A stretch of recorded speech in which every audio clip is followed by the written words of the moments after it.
Thank you for tuning in to another episode of A Business Minute. I'm your host, sir, and today I'm joined with the guest, Dr. Keya Wiggins. How are you today, ma'am?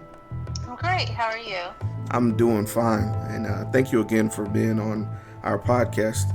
Just like the previous interview I put out for the week, we are doing a mental health week.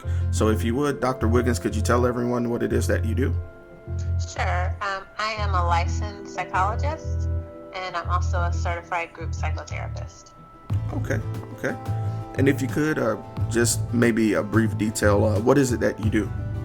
Okay, so as a licensed psychologist, my primary role is providing therapy and mental health services, either individually, so I might have someone come in who's just working on issues related to depression or anxiety or self-esteem. I also do a lot of couples counseling. That could be, married couples or couples that are dating. Family therapy is another specialty that I have. And then I also do group therapy as well. And then sometimes I'll consult with either with other clinicians or different organizations, things like that. Okay, cool. And if I may ask, how long have you been active? Okay, so I have been practicing since I graduated from my doctoral program in 2011. Cool. Awesome. So, Dr. Wiggins, that always brings me to one of my favorite questions. What inspired you to get started and seek education in this field? Okay, so I am an African-American woman, and I grew up in a predominantly white environment in the Southeast, and was exposed to a lot of very direct and indirect experiences of racism. So, there were occasions where I was either called the N-word or just passive experiences of more covert racism. And that happened, it started happening to me as a very young child. And so it really made me wonder about people's motivation. I knew as a kid that I hadn't done anything to offend my peers who were being discriminatory against me, but I also knew that they weren't bad people, and so I was very confused. And so I think at that point kind of developed an interest in human motivation.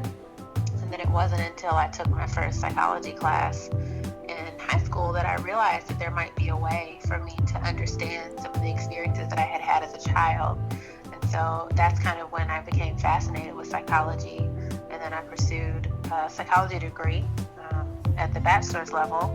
And then at some point decided that I wasn't done with psychology. And so I decided that I wanted to continue the degree at the master's level. And at that point, it was less about my, intrinsic desire to understand people and more about how I could use that knowledge to help other people. And at this point, my interest kind of shifted from the perpetrator of racism to those who experienced racism. And so one of the specialties that I developed throughout my graduate experience was racism in the African American psyche. And so I spent a lot of time researching about it, writing about it, attempting to understand it, and kind of developed this fascination within taking this knowledge back to the African American community in some way. And so I really was just planning on stopping at the master's level, but I had a few African American female mentors who suggested that I continue with my education. And so after a lot of thought and discussions with them, I decided that I would apply to a doctoral program in counseling psychology, and I got in. And so I went ahead and finished that degree as well. So I just went straight through. I got a bachelor's, a master's, and then I got a PhD. And at this point, as a practitioner, one of my specialties is African American mental health, because it's always not just been a fascination, but it's also something that I'd like to bring back to the community to help us in some way. And then along the way, I picked up other specialties, like relationships is one of my specialties as well. So. Okay. And so you mentioned earlier experiencing racism did have its hand in shaping, what career field you chose. Were there any other obstacles that you encountered along the way? Yeah, I mean, there's been a lot of obstacles as an African American woman in a field where I'm technically the minority. Mm-hmm. So right now I'm a practitioner in the community. I have my own private practice, but I'm also a visiting assistant professor at a university here. And so I also teach 4 classes. So I stay pretty busy, but just being involved in higher education and not just it's not specific to where I work now, but just in general, being the minority at this level, sometimes it's very difficult because there aren't a whole lot of people that I work with in these professional environments that look like me or have the same experiences or backgrounds that I have. And so sometimes that can be really isolating to not have the same type of peer support that others have that aren't, necessarily a minority.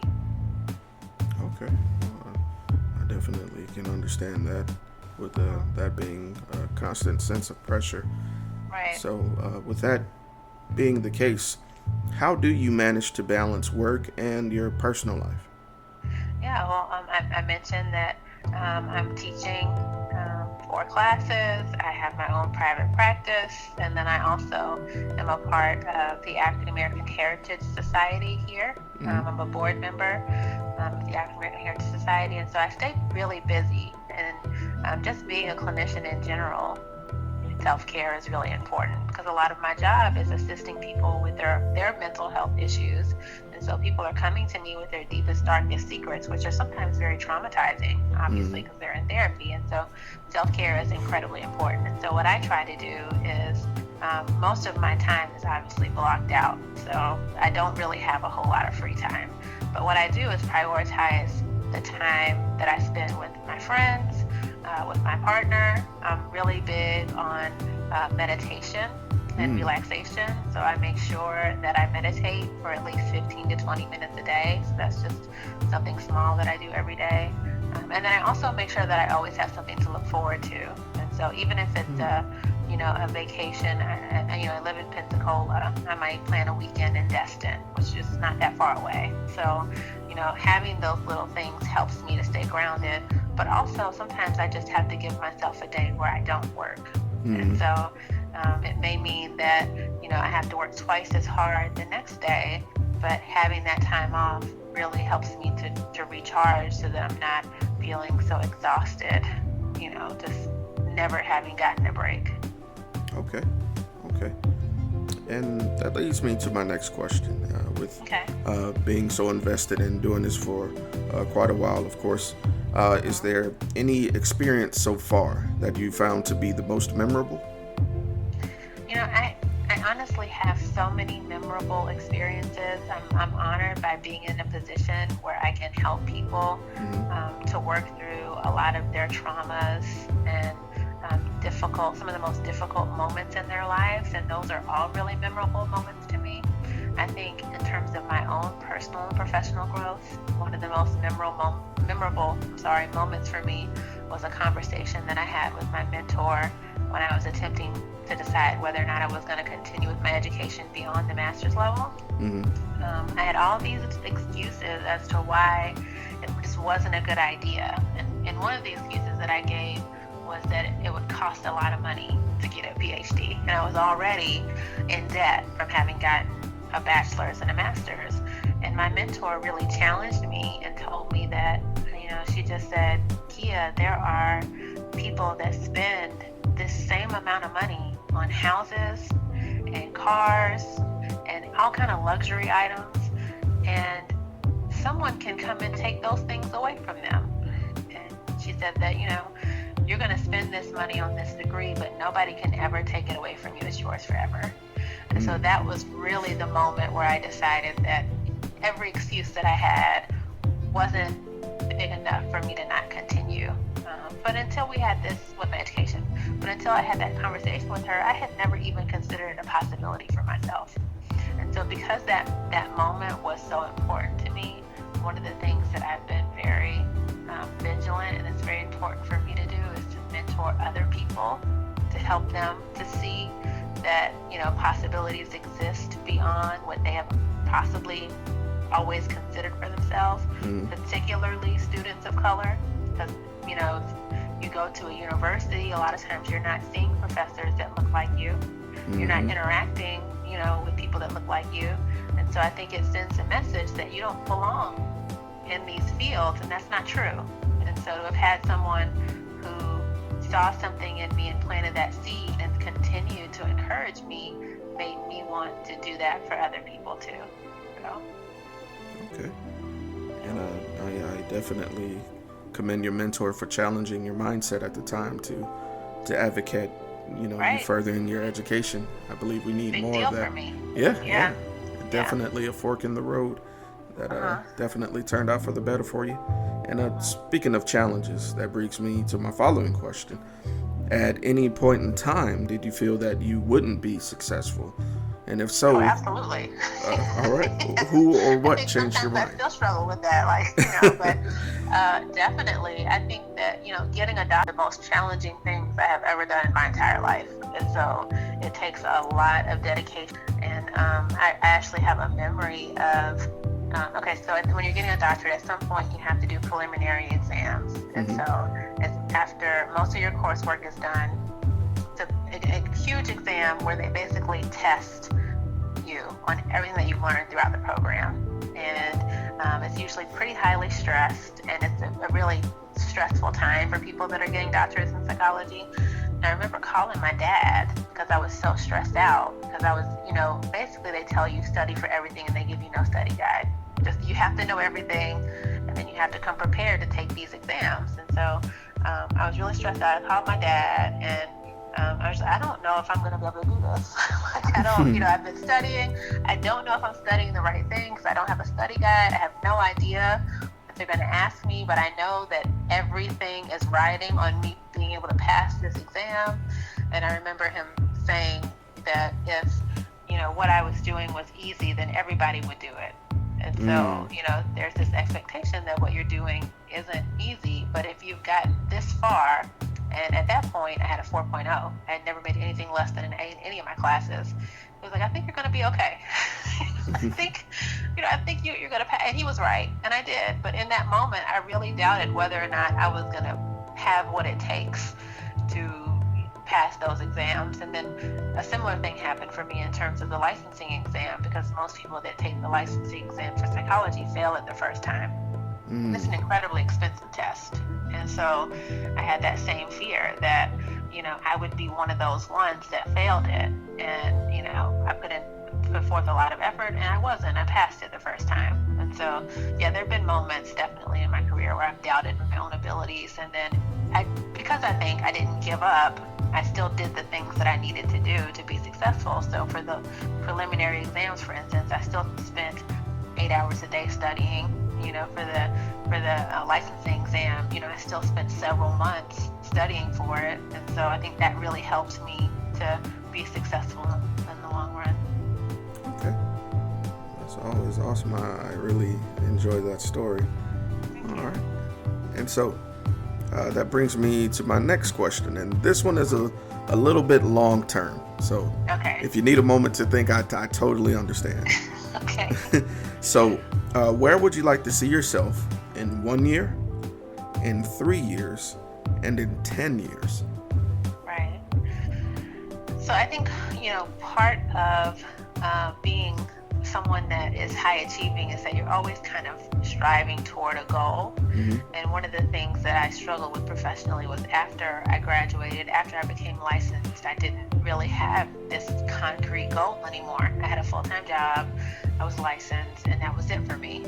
But I didn't feel comfortable with that, and so I had to start finding other things to strive toward. And so, for instance, I ended up becoming certified as a group psychotherapist, and, you know, different things like that. In 1 year, I really enjoy teaching, and, you know, I enjoy having the private practice on the side as well. And so I really see myself continuing, and I've only been at this point doing this for a couple of years. And so I kind of see myself continuing along the current path that I'm in.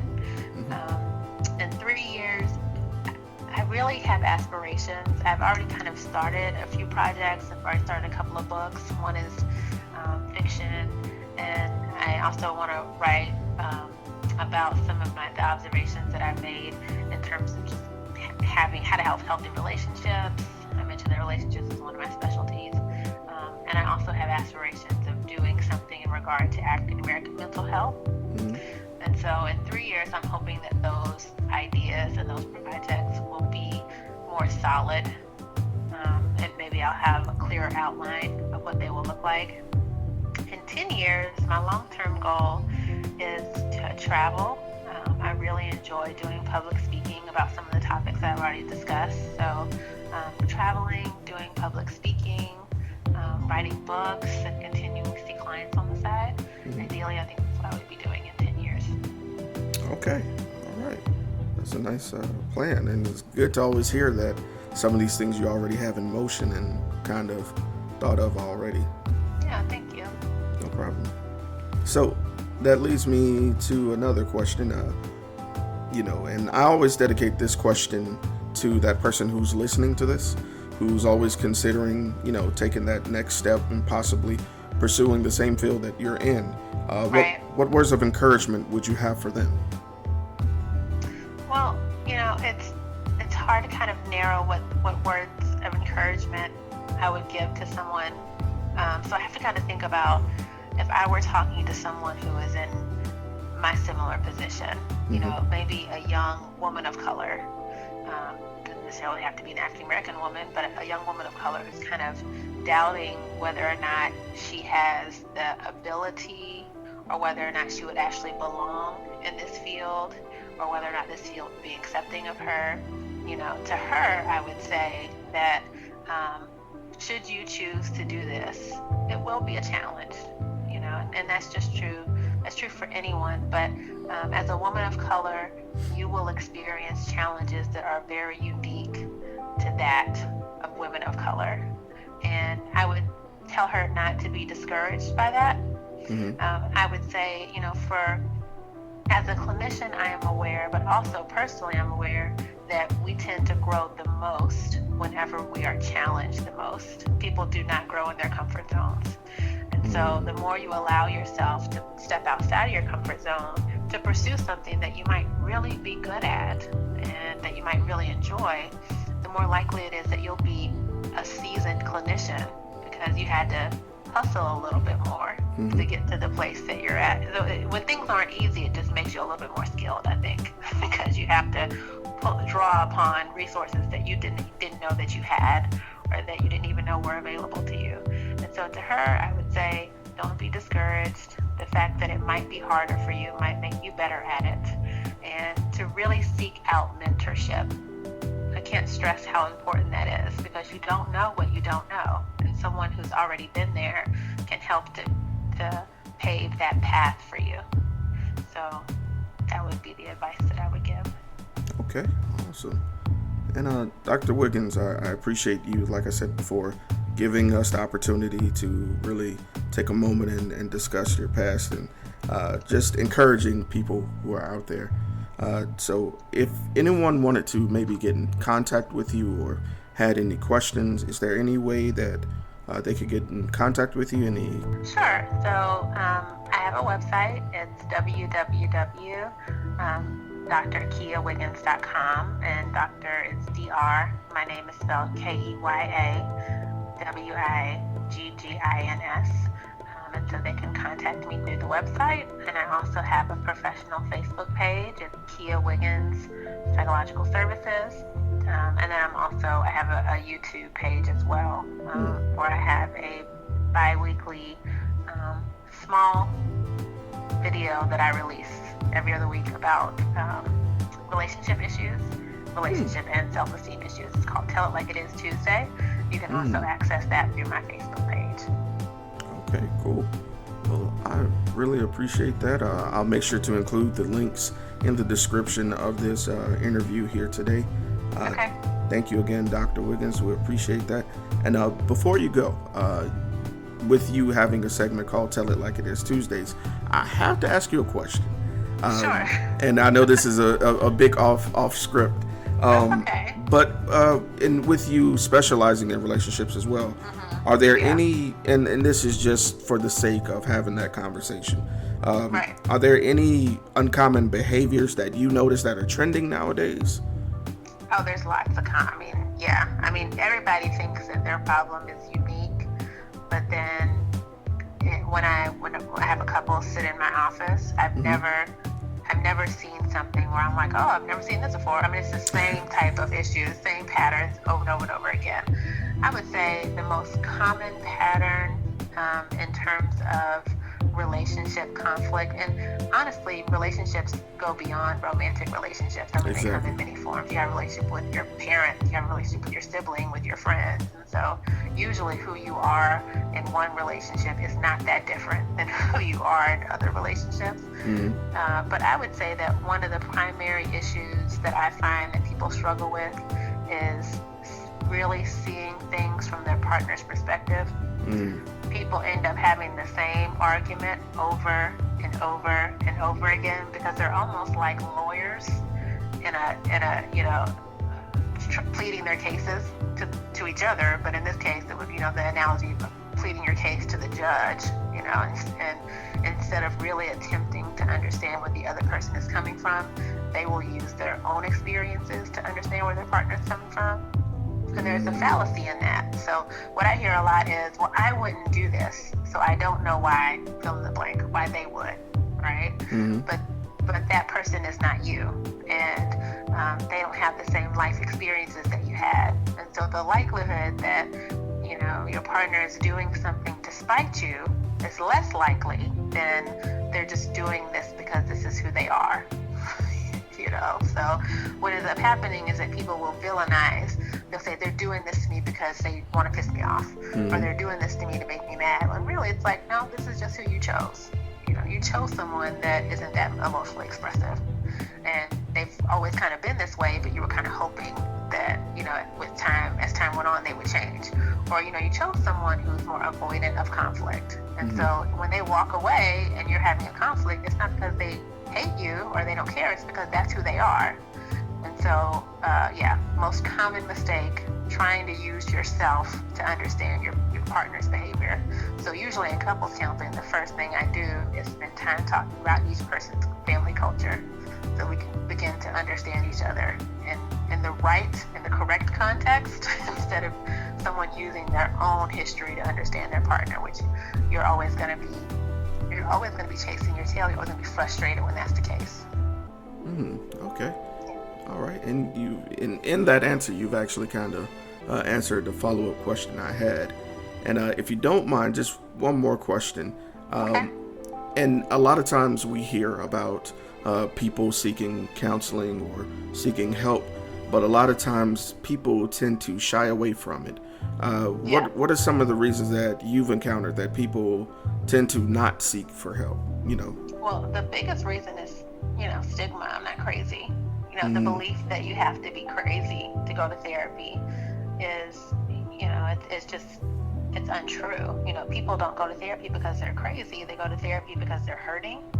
They go to therapy, because something happened that was beyond their control, that they felt injured by, or they go to therapy because they're doing stuff that they don't understand, but they know that what they're doing is not healthy for them. And so you don't have to be crazy or severely mentally ill to benefit from treatment. Sometimes it's helpful to sit with someone who doesn't know you, but who understands people just from a clinical perspective, that can help you to understand yourself a little bit better. So if you're one of those people that's really struggling or has felt injured in some way, and you just keep doing stuff, like for instance, you just keep getting into unhealthy relationships over and over and over again, or you just can't, you always feel bad about yourself, you can't get out of that. If you were to go to a therapist, the therapist could really help you to understand how you got there and how to get out of that level of suffering. So, the biggest issue is the stigma that's attached to going to therapy, particularly in the African American community. So a lot of times in the African American community, we don't go to therapy. Instead, a lot of times we'll go to our pastors, or we'll go to church, which in and of itself, there's no issue with that. But your pastor may not be trained as a clinician. And so a clinician who's trained to kind of help you to work through some of your life issues is going to have a different perspective. And if you find that you've been to the pastor and you still aren't feeling any reprieve, then maybe you might want to consider going to a counselor as well. All right. And I really appreciate you saying that. Tradition does seem to be one of those outliers, and I'll be honest, in my family, for situations like that. So I really do appreciate you speaking on that. There is definitely truth in that. And again, thank you again, Dr. Wiggins, for